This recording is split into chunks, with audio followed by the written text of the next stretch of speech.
snap-in denture is one that is supported by implants like this.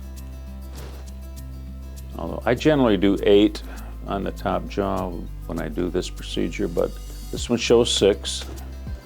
And what's underside, the underside of the teeth being replaced.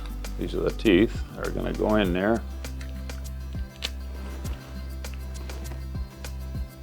Go into holes in the denture that have O-ring couplings. And they may not actually snap, but they, yeah, it did. Snap.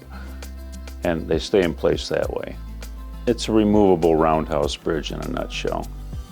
A little cheaper because we don't have to put as many implants in. And again, it's my preferred one to do because if anything ever goes wrong, from my end, I can get in there and take it out, fix it, repair it.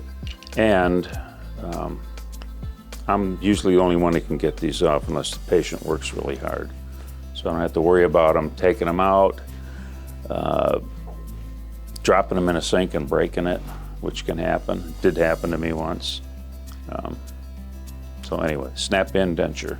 Nice. They're no more plastic. You speak better, taste your food better, chew better, because it is better.